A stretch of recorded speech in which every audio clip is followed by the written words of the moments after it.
Hey, this is Cameron, and welcome to the reaction log. Whoa, whoa, whoa. Alright, we have a special spicy one here for you. This is Meola on art, rhythm, and reinventing fusion with our good friend of the channel, the writer of the famous Beato book, Richard Beato. Here he is, and he's interviewing Meola.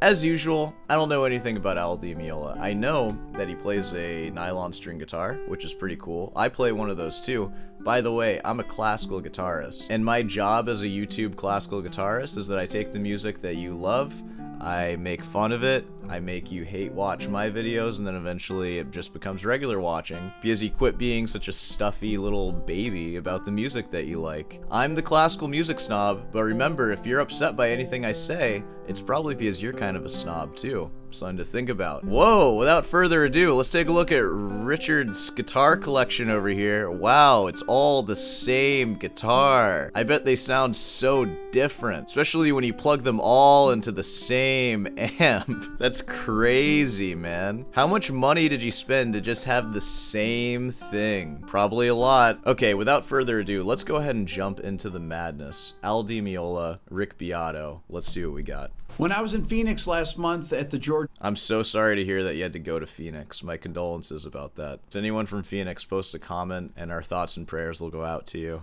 Alright, I'm sorry. Benson Breezing with the Stars event. I saw my old friend, Meola, and got a chance to sit down with him again and have a chat. I know when I have an old friend, the only way I can have a chat with them is to have a multi-million subscriber YouTube channel and to invite them on. Otherwise, my friends want nothing to do with me. Alright, let's get to the chat, shall we? Al, how's it going, Rick? going great. Oh, what a start. A cutaway. You guys know how I feel about cutaways? You guys are going to post in the comments how none of the tone is taken away from this cutaway. It's actually the ideal guitar shape. No, it's not. You're telling me that a part of the soundboard is missing and the guitar is going to sound as good as it could have been if it wasn't missing? I don't think so. Also, another thing, this is an intimate setting. You could have just mic'd the guitar, right? And we could have just heard the pure acousticness of the guitar, but now it's going to be run through an amp. The acoustic people, their amp, I guess. Compact, classic, professional. All this could have been avoided by just miking the guitar directly. It would have sounded better probably, because now we're going to hear like a piezo pickup. But whatever, that's what we got for this one. Let's get into it. Great to see you. You too, you too. So, what have you been working on lately? The latest Little bit of Bach, little bit of Sort. No, I'm just thing kidding. is the electric band. We've done a few tours already going back to the I never want to hear those words come out of a classical guitarist's mouth. The electric band. Ugh.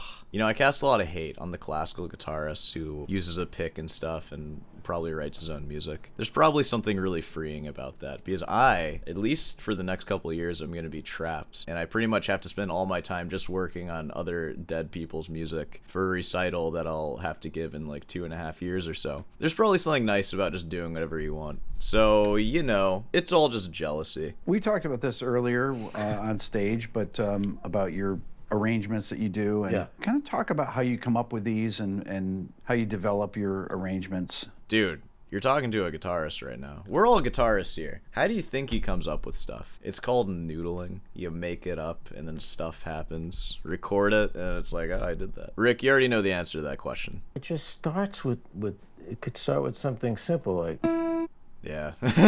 Starts with a little bit of noodling.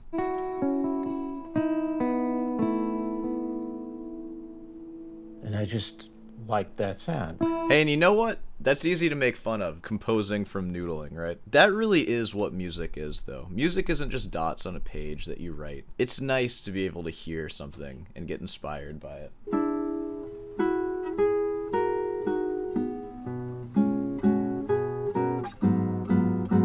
Believe it or not, I've written music too. All of it's written from noodling. It always starts like that. It takes a special kind of square to sit down at their MuseScore account and actually bang out notes before ever touching their instrument. Let's hear his noodlings now, shall we? I like this. I like that too. Now you gotta get clever, right? So I'm thinking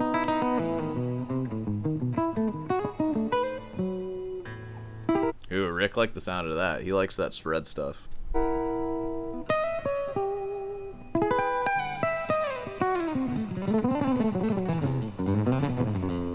You thank God he did that. Out of everything I heard, I was like, I think it needs a shreddy pick on nylon shreddy sound at the end. That was nice.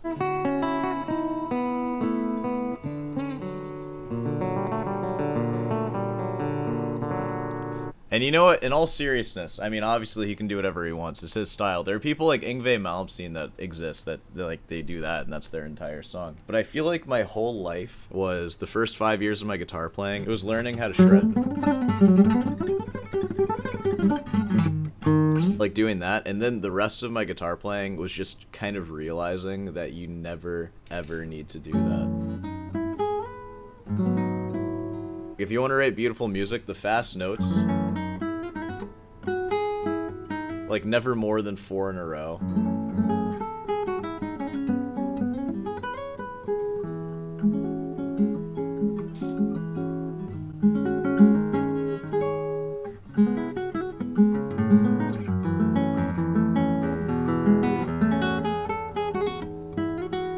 Just kind of like chill out, and that's going to give you the best results. And any shredding that you add in just takes away from the music. Like, what's your motivation for doing that? Is it to show that you can do it? Because that's a bad reason to add something into your music. I'm not saying that he's doing that, and he can do whatever he wants, and he's a hyper successful guitarist, more successful than I'll ever be. But that's just my 2 cents. There it is.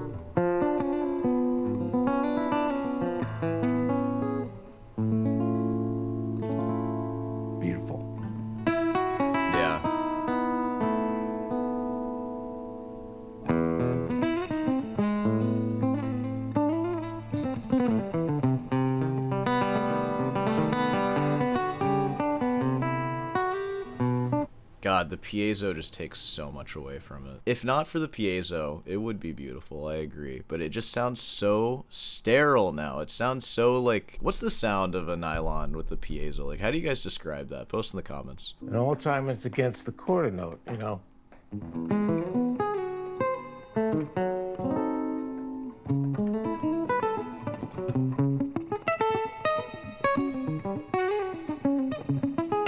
Except there's odd bars here.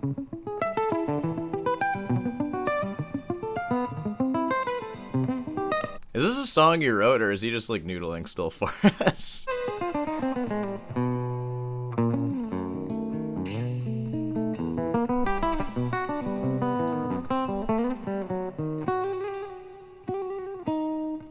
That was a good move. I like that. Hold on. Let me see. Yeah. And this is where I combine something I developed more so during this period. Oh, he's just kind of talking us through his music right now. All right. I mean, I'll take it. This is every guitarist's dream interview right here. Just playing, and it's like, hey, this is where I did this right here, and I'm about to do this here. Which was pick and Hybrid fingers, like a hybrid thing.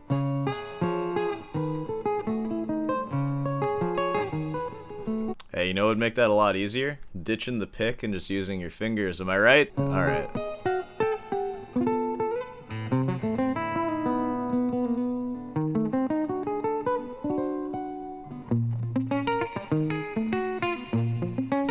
Man, that reverb in the background is crazy. Yeah, just listen to that.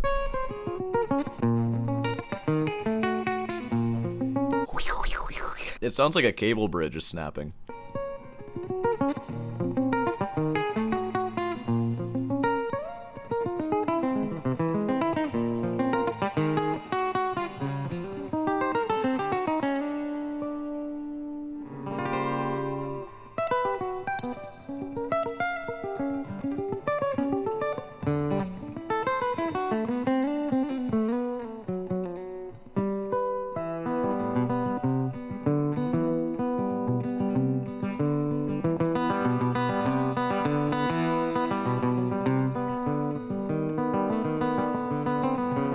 My commercial piece. Love it. Love seeing that move. So, in all seriousness, there's a lot of really cool ideas in there. Also, flat fingers. Uh-oh, someone's been practicing too much. He's got flat fingers. A lot of exploration of musical ideas. And honestly, what I'm hearing here actually encapsulates what I love about the solo classical guitar so much. Because I feel as far as instruments go, you can kind of just play with yourself in this sort of sense, and it's very palatable and non-offensive to anybody listening. It is in a lot of ways like a little personal piano, but one that sounds really beautiful, but you can also express a lot of stuff on it. And you can hear it with all these ideas, because it's very out there, everything that he's playing, but it all revolves around this theme that I'm hearing in there. It's hard to exactly put it into words, but you can definitely hear it. So yeah, you know, good stuff. Dude, and Rick Beato will just sit and listen to it too. There's something kind of interesting about the idea of watching a video of a man watching another man play a guitar at him. And the first man knows that he will never make the guitar feel like he does. And he's just gonna sit in his chair and watch and make little noises like, beautiful. Wow. There's something to that. It's interesting. All right, moving on. And that's half. Beautiful. Of part one. Okay, Al. Okay, let's talk about harmonic concepts. That was half of part one. All right. And that's out of 13 parts, and I'm going to play them all for you here today. Well, I have influences, like we all have. It's very... Yeah, dude, I'm under the influences, you know what I'm saying? All right. It's very contrapuntal. It's modern classical. It's beautiful. You have jazz. Dude, Rick Beato's the freaking expert on this. He'd know, all right. You know, but the harmony is way more advanced than most jazz harmony. If you know who... Bold. Dang, that's coming from Rick Beato, too. I think it's official. Classical is the pinnacle. Maybe it's just the fact it's being played on a classical guitar. Rick is like, this is beyond anything I've ever studied or even ever heard. You could bring my son out here and he wouldn't even know what you're playing right now. Can people learn to groove? Yeah. No, definitely not. You're born with it or you're not. Work on your time, but groove is different than time. You know, Is it, Rick? Do you not just work on it from exposure? Are you really asking this question? Can you learn music, or are you just born with music? And let's see what L.D. Meola says about this, because of course it's the master, like, famous people. I feel like they always have this thing where it's like, yeah, I go outside and I listen to the birds, and that's where I hear the rhythm, and it's just innate in me. And it's like, yeah, you maybe were exposed to it at a young age, and you learned, and people learn. Groove is learned. Of course it's learned. What kind of question is this? your son has an extraordinary ability, right? I Yeah, you think he'd have that if he didn't learn it, right? think my young daughter, has this Well, my daughter's better than your son, so. rhythmic ability. So some of it is like you're born with, or a great deal of... Rick is condescending to that. He's like, yeah, your daughter has a rhythmic ability. Well, does she know what notes she's playing? Because my son does. Boom. All right, I'm going to let them talk. in your case with your son, and I think I had that rhythm thing a long time ago. Yes. And I did spend a lot of years by myself getting into New York City and hanging out Same. Not in New York City, though, just by myself. in salsa clubs. I remember climbing up the stairs, even though... This better come out to him saying, yes, you learn it. You learn it through exposure and practice, right? That's the question that's being answered right now. I bet we're not going to get an answer. A lot of people were dancing and the big band was going, whether it was Tito Puente or whoever. And I just took it all in. And I spent a lot of years, which I shouldn't have done, but now that I look back, I'm glad I did it, on just desktops, tapping rhythms.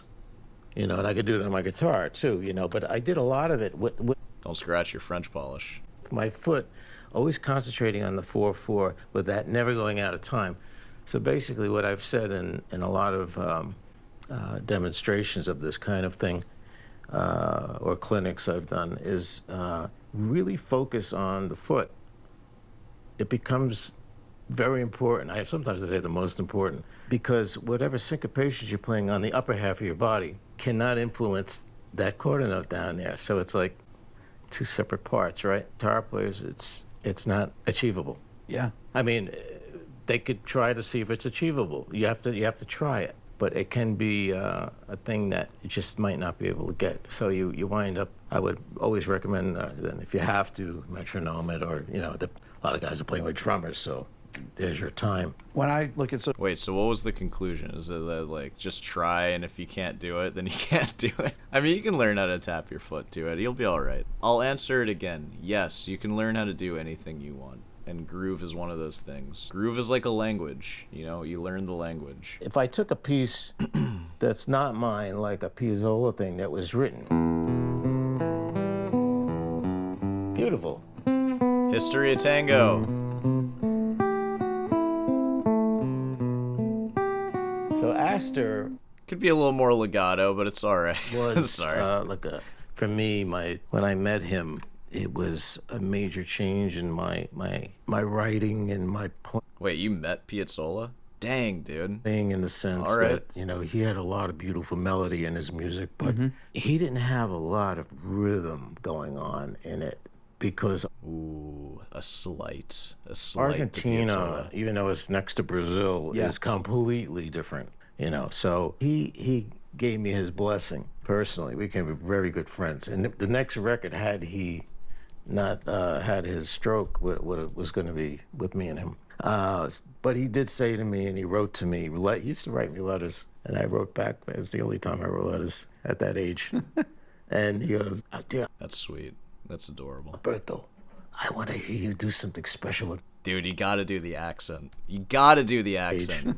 And he goes, "Dear Alberto, I want to hear you do something special with my music. Do something unique, Is he gonna do this with every composer he works with? He's like, I've been working with this Indian composer. I've been working with this Chinese composer. And he just, okay, all right, sorry. The diehard tangueros, you can't change anything. It's like the flamenco guys that from the old school gave Paco a very hard time. Yeah. Piazzolla, they gave death threats. So he had to leave Argentina. Because of his music? What? No way, dude. Paris, studied with Nadia Boulanger, Yeah. guy, and he wanted to become like a composer, like in the framework of somebody like Bach. And it was Nadia who says, no way. Your soul is tango.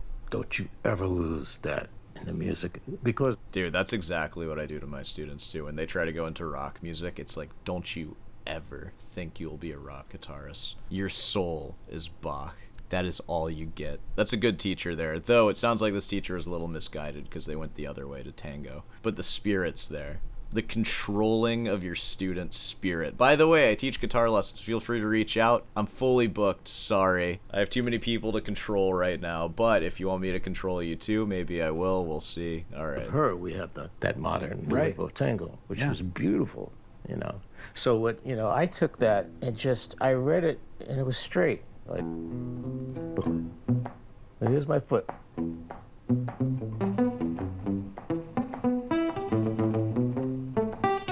All right, I don't know about all this now. It's a bit much. Maybe just play it straight.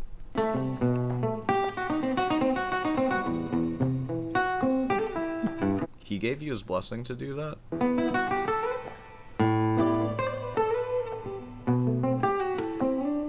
Okay, that's cool to do during the solo section, because this is a solo until the flute comes in. Cool to do that then, but after this, you gotta lay it down for the flute. Like, come on, man. This is crazy.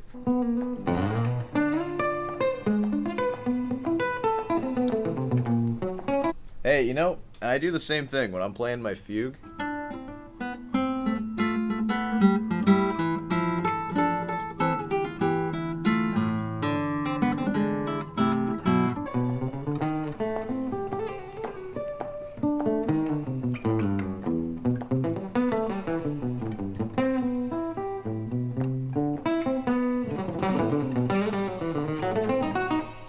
Dude, this is the part where the flute comes in too, so they're like, come on, man, tone it down.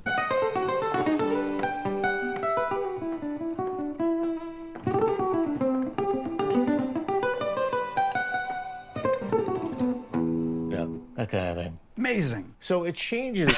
Yeah, dude. Amazing. Yeah, I mean, you turned it into a solo piece, so that's good. Whole feel. So when you have that, you can apply percussion. It's like this. Paco had a lot of swing. Mm-hmm. He had a lot of rhythm, and he wasn't a completely traditional guy. He liked the,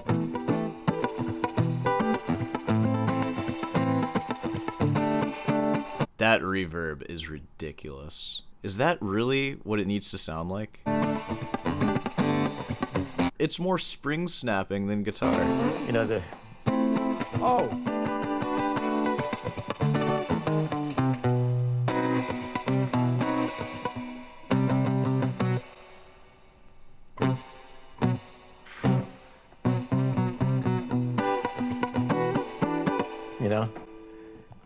It's just we can go on forever, you know. So Rick is just having a ball over there. All right, you know what? I've been recording long enough. This was a nice little introduction to Al Di Meola. Perhaps we'll finish this interview sometime. Perhaps not, though, because I feel like we've gotten everything that we can out of it. So, yeah, what'd you guys think of that one? Al Di Meola, rhythm god, all that stuff. Plays Piazzolla sometimes, I guess.